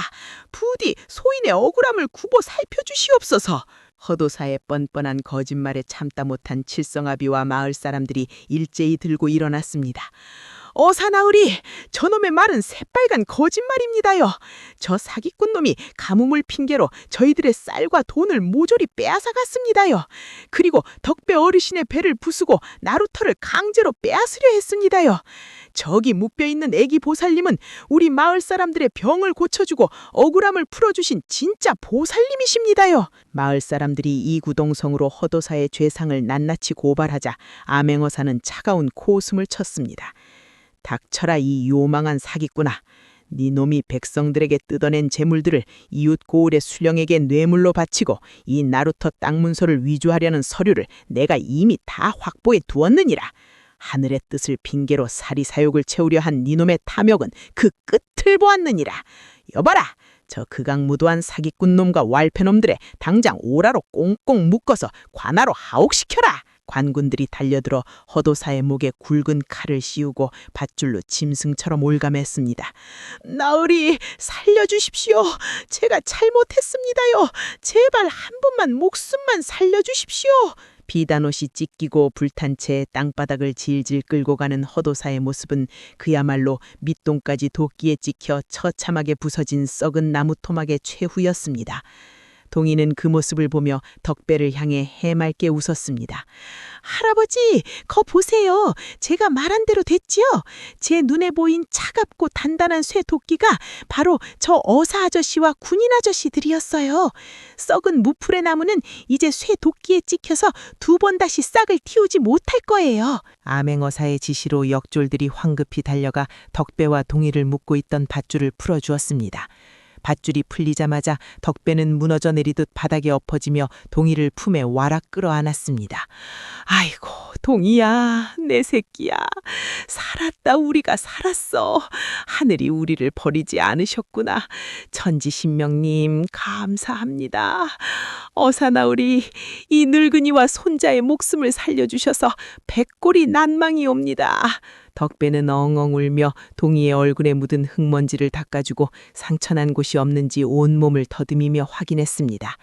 동이 역시 덕배의 넓고 거친 가슴에 얼굴을 묻고 참았던 눈물을 터뜨렸습니다. 할아버지, 저 하나도 안 무서웠어요. 할아버지가 튼튼한 소나무처럼 제 옆을 딱 지켜주셨잖아요. 이제 나쁜 놈들도 다 잡혀갔으니 우리 다시 나루터에서 옛날처럼 행복하게 살 수 있어요. 그때 마을 사람들이 덕배와 동이 주변으로 몰려와 일제히 무릎을 꿇고 엎드렸습니다. 칠성아비와 개똥아비를 비롯한 장정들은 눈물을 흘리며 바닥에 머리를 조아렸습니다. 덕배 어르신 그리고 애기보살님, 저희가 짐승만도 못한 놈들입니다. 굶주림에 눈이 멀어 사기꾼의 꼬임에 넘어가 평생을 함께한 이웃과 은인 같은 애기보살님을 사지로 몰아넣다니요. 저희들을 용서하지 마십시오. 100번, 1000번 때려 죽여도 할 말이 없습니다요. 덕배는 피투성이가 된 몸을 간신히 일으켜 세우며 마을 사람들을 향해 떨리는 목소리로 말했습니다. 다들 일어나게. 자네들이 무슨 죄가 있겠는가.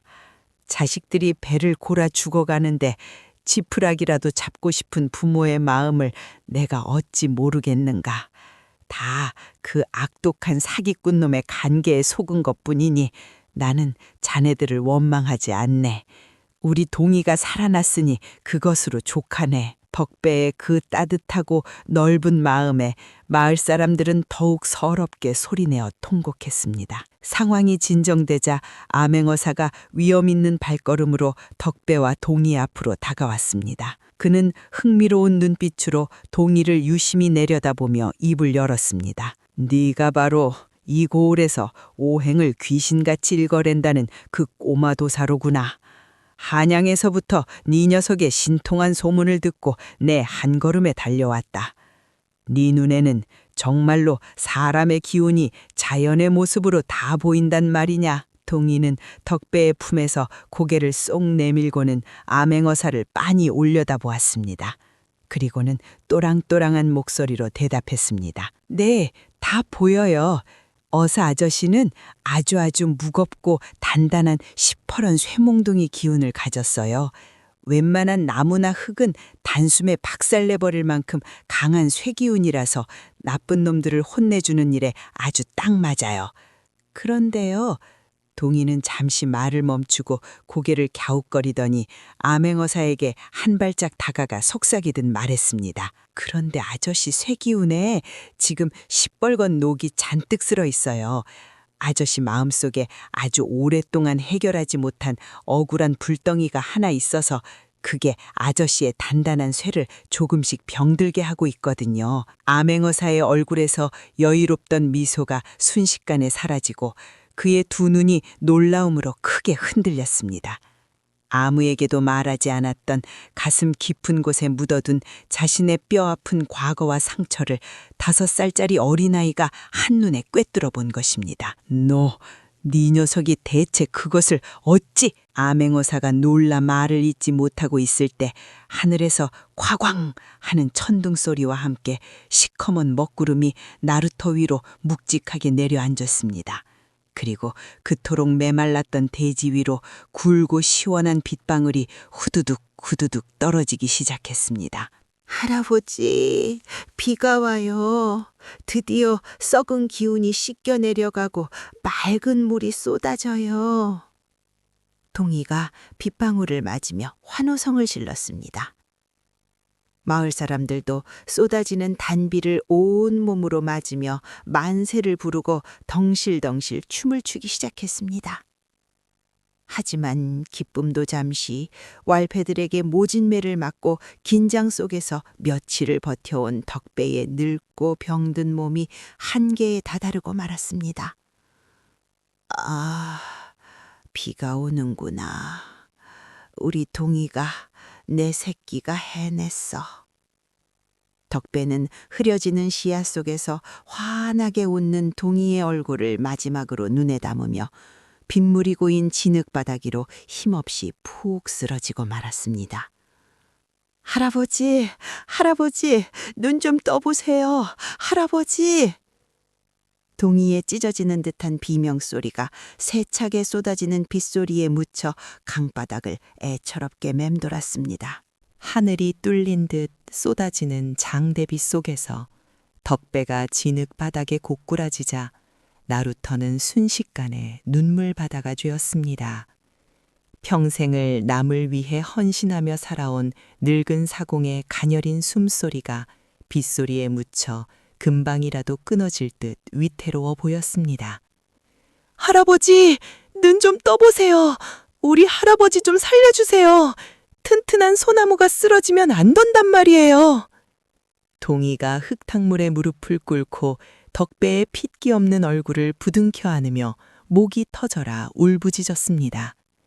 그 맑고 신통하던 아이의 눈에서도 지금만큼은 그저 할아버지를 잃을까 두려워하는 평범한 5살 어린아이의 뜨거운 눈물이 폭포수처럼 쏟아지고 있었습니다. 그 애처로운 모습에 굳어있던 암행어사가 황급히 달려와 덕배의 맥을 짚었습니다. 암행어사의 얼굴에 다급한 빛이 스쳤습니다. 맥이 너무 약하다. 며칠을 굶주린 데다 모진매를 맞아 속병이 깊이 들었구나. 여봐라, 당장 내 수행의원을 부르고 이 어르신의 비를 피할 수 있는 가장 따뜻한 방으로 모셔라. 암행어사의 불호령에 역졸들이 재빠르게 움직였습니다. 마을 사람들도 가만히 있지 않았습니다. 칠성아비와 개똥아비가 눈물을 훔치며 달려와 덕배를 자신들의 넓은 등으로 조심스레 업었습니다. 덕배 어르신, 정신 차리십시오. 저희가 잘못했습니다. 어르신께서 이렇게 돌아가시면 저희는 평생 천벌을 받아 지옥불에 떨어질 것입니다요. 제발 눈을 뜨고 저희를 호되게 꾸짖어 주십시오. 칠성아비가 덕배를 업고 빗속을 뚫고 내달렸습니다. 가뭄 끝에 내린 단비는 타들어가던 대지를 촉촉하게 적시고 있었지만 마을 사람들의 마음은 덕배의 생사 여부에 타들어가고 있었습니다. 덕배는 고을에서 제일 가는 부잣집의 따뜻한 아랫목에 뉘어졌습니다. 암행어사를 따라온 명희가 귀한 침을 놓고 입에 탕약을 흘려 넣었지만 덕배는 깊은 잠에 빠진 듯 미동조차 하지 않았습니다. 방문 밖에서는 마을 사람들이 처마 밑에 서서 쏟아지는 비를 맞으며 두 손을 모아 기도를 올렸습니다. 촌장 할아버지는 집안 깊숙이 숨겨두었던 귀한 산삼 한 뿌리를 들고 와 덜덜 떨리는 손으로 의원에게 내밀었습니다. 의원 나으리, 이것은 우리 집안 대대로 목숨이 경각에 닿았을 때 쓰려고 모셔둔 100년 묵은 산삼입니다요. 부디 이것을 다려 덕배 어르신의 입에 넣어주십시오.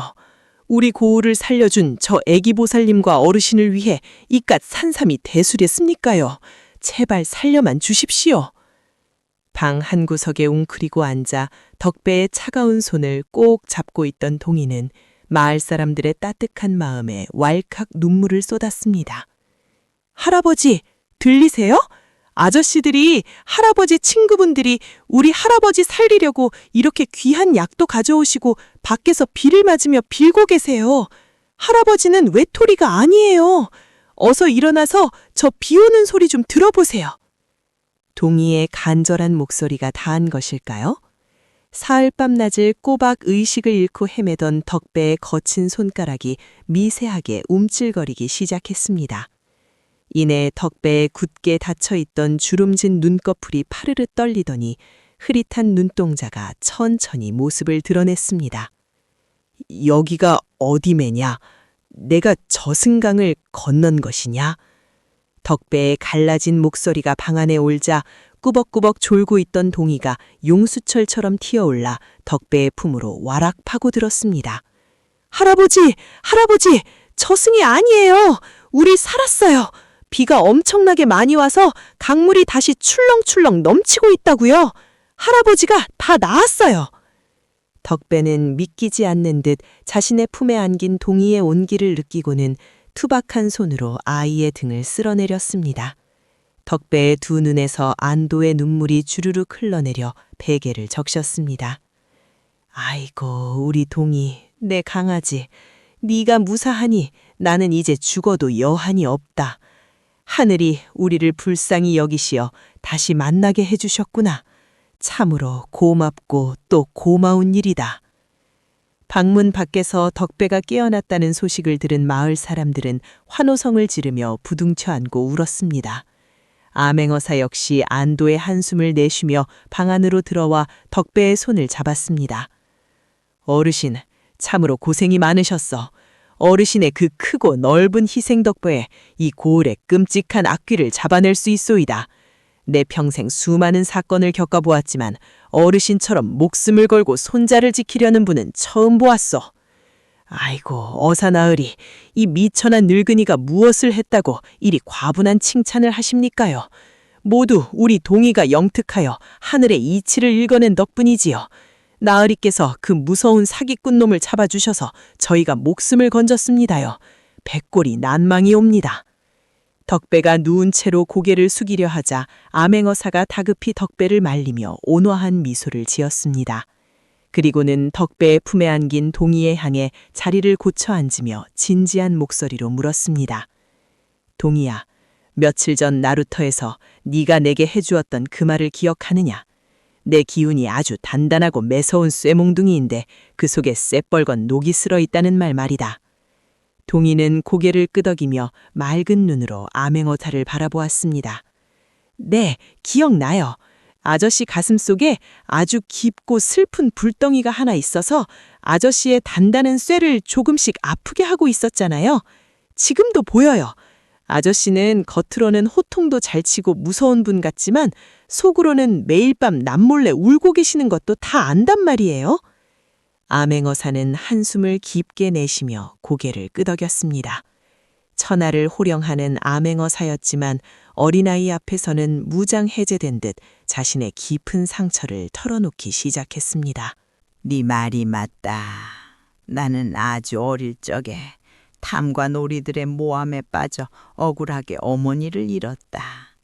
그때부터 나는 이 세상의 나쁜 놈들을 모조리 베어버리겠다는 독한 마음 하나로 밤낮 없이 글을 읽고 무예를 닦아 이 자리까지 올라왔지. 내 마음은 차갑고 날카로운 무쇠 칼날이 되어 오직 복수와 심판만을 생각하며 살아왔단다. 암행어사의 눈시울이 붉어지며 목소리가 가늘게 떨렸습니다.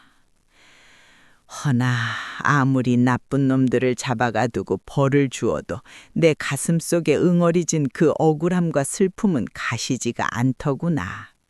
오히려 칼을 휘두를수록 내 속이 텅 비어가는 것 같았어. 네 말대로 내 마음에 녹이 슬어 내 자신을 갉아먹고 있었던 게지. 꼬마 도사야, 내 이 병든 쇠몽둥이를 어찌하면 좋겠느냐. 어찌해야 이 고통에서 벗어날 수 있단 말이냐. 천하의 암행어사가 5살 어린아이에게 고개를 숙이고 가르침을 청하는 광경은 참으로 기이하고도 뭉클했습니다. 동이는 작은 손을 뻗어 암행어사의 크고 거친 손등을 따뜻하게 덮어주었습니다. 아저씨, 쇠는 원래 차갑고 단단해서 남을 아프게 하기도 하지만 제일 훌륭한 쇠는 가마솥처럼 사람들에게 따뜻한 답을 지어주는 쇠예요. 아저씨는 지금까지 나쁜 사람들을 베어내는 칼로만 살려고 했으니까 마음에 녹이 쓴 거예요. 동이의 목소리는 마치 세상을 오래 산 현자처럼 깊고 고요했습니다. 녹슨 쇠를 다시 빛나게 하려면 아주 뜨겁고 따뜻한 불 속에 한번 푹 들어갔다 나와야 해요. 아저씨 마음속에 있는 어머니에 대한 슬픔을 미움으로만 놔두지 마시고 억울하고 가난한 사람들을 사랑하는 따뜻한 불씨로 바꿔보세요. 나쁜 놈을 혼내주는 것도 중요하지만 우리 할아버지처럼 약하고 불쌍한 사람들을 한 번 더 꼭 안아주세요. 그러면 아저씨의 쇠몽둥이는 사람들을 배불리 먹이는 크고 둥근 가마솥이 되어서 다시 반짝반짝 빛나게 될 거예요. 동이의 그 말 한마디에 암행어사의 굳게 닫혀있던 마음의 둑이 와르르 무너져 내렸습니다. 평생을 눈물 한 방울 흘리지 않고 독하게 살아온 사내가 5살 어린아이의 따뜻한 위로에 아이처럼 엉엉 소리내어 울기 시작했습니다. 그래, 네 말이 맞다. 내가 칼로만 살려 하니 내 살이 먼저 베이는 것을 몰랐구나. 가마솥, 그래, 백성을 먹여 살리는 따뜻한 가마솥이 되어야겠다. 고맙다. 참으로 고맙다. 네가 내 병든 영혼을 살려주었구나. 암행어사는 동이를 와락 끌어안고 한참을 울었습니다. 덕배 역시 그 모습을 지켜보며 눈시울을 붉혔습니다.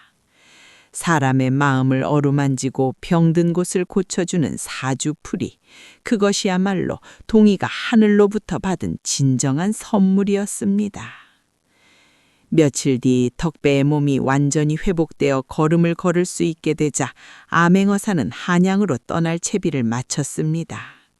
암행어사는 술에 가득 쌀과 비단을 싣고 와 덕배와 동이 앞에 내놓았습니다. 어르신, 그리고 동이야. 이 재물은 그동안 그 악독한 도산놈이 백성들에게 빼앗았던 것들 중 일부요. 어르신의 배가 부서지고 집이 망가졌으니 마땅히 나라에서 보상해드려야 할 것이요. 그리고 내 한 가지 제안을 하고 싶소. 암행어사는 동이의 머리를 쓰다듬으며 다정하게 말했습니다.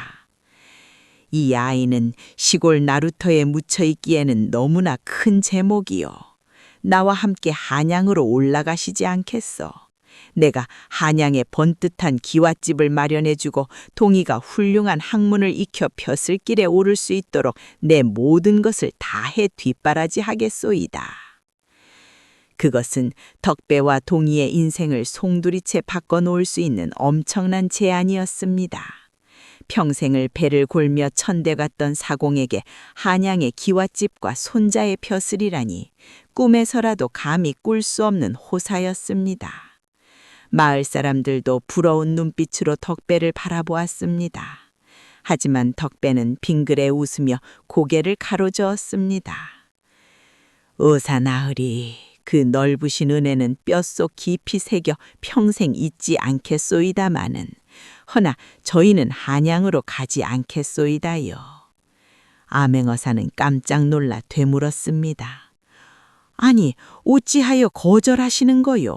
이 좋은 기회를 왜 마다하시는 거요?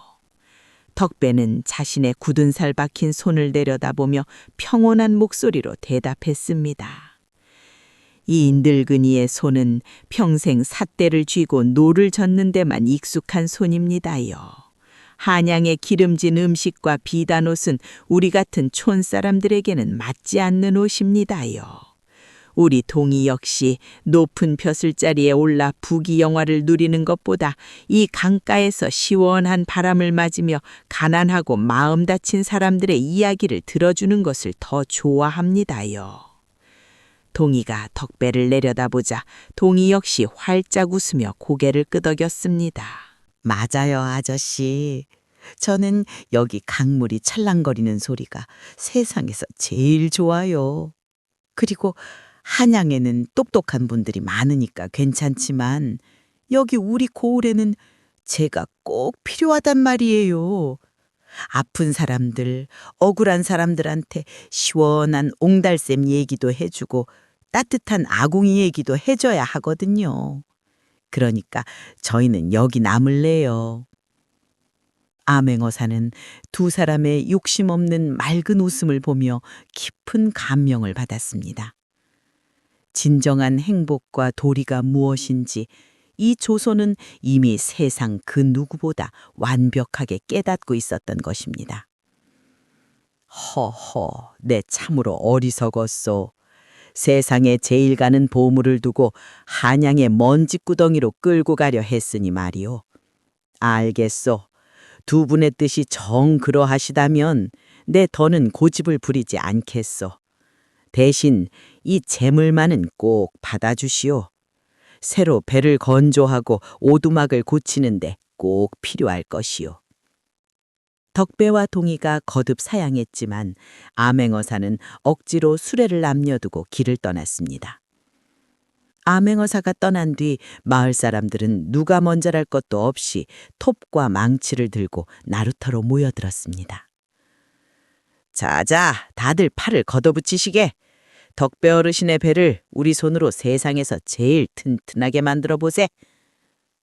그렇고 말고 밑바닥은 썩지 않는 참나무를 대고 노는 아주 가볍고 질긴 물풀의 나무로 다듬어야지. 어르신, 배가 완성될 때까지 손가락 하나 까딱하지 마십시오요. 저희가 그동안 지은 죄를 갚으려면 평생을 모셔도 모자랍니다요. 칠성아비와 개똥아비가 땀을 뻘뻘 흘리며 나무를 대패질했고 아낙네들은 덕배와 동이를 위해 따뜻한 고깃국을 끓여 날랐습니다. 가뭄이 끝나고 비가 내린 나루터에는 사람들의 웃음소리와 망치질 소리가 활기차게 울려 퍼졌습니다. 불과 며칠 전까지만 해도 서로를 원망하고 헐뜯던 끔찍한 모습은 온데간데 없고 맑은 강물처럼 따뜻한 정이 다시 넘쳐 흐르기 시작했습니다. 덕배는 완성된 새롭고 거대한 나룻배를 쓰다듬으며 눈물을 훔쳤습니다. 이 배는 내가 죽어 귀신이 되어도 가라앉지 않겠구나. 참으로 고맙네, 이웃들. 그날 이후 나루터는 조선 팔도에서 가장 유명하고 따뜻한 명소가 되었습니다.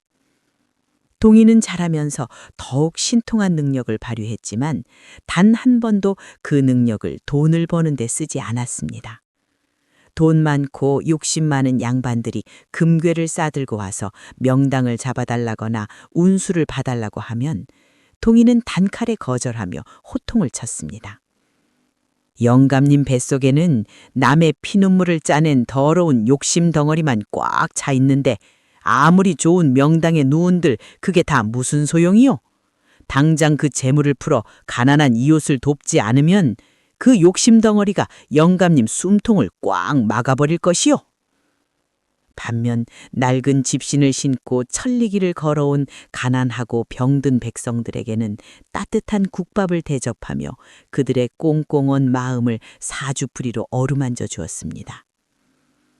아주머니, 지금은 매서운 눈보라가 치는 한겨울이지만 조금만 참고 견디세요. 아주머니 사주에는 내년 봄에 얼음이 녹고 예쁜 진달래꽃이 만발할 따뜻한 흙기운이 숨어 있어요. 절대 포기하지 마세요. 동희의 따뜻한 말 한마디에 사람들은 죽을 용기를 내어 다시 살아갈 힘을 얻었고 덕배는 그런 동희를 바라보며 평생토록 든든한 소나무처럼 곁을 지켰습니다.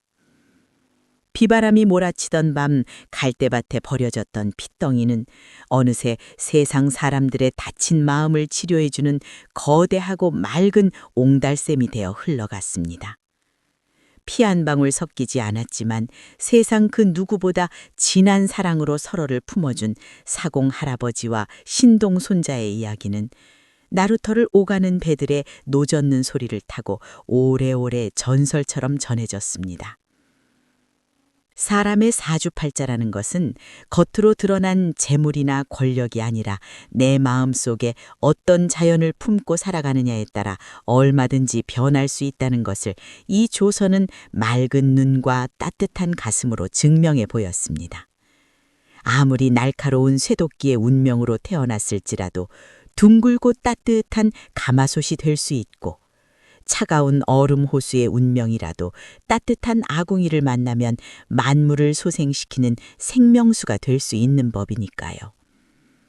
욕심을 부려 남의 것을 빼앗으려던 썩은 나무는 결국 하늘의 불벼락을 맞아 재가 되었지만 낮은 곳에서 묵묵히 흙과 나무를 품어준 나루터 사람들의 삶은 언제나 꽃피는 봄날이었습니다. 결국 운명을 바꾸는 가장 큰 힘은 하늘이 정해준 사주팔자가 아니라 서로의 아픔을 보듬고 살아가는 인간의 따뜻한 정과 착한 마음씨가 아닐까요?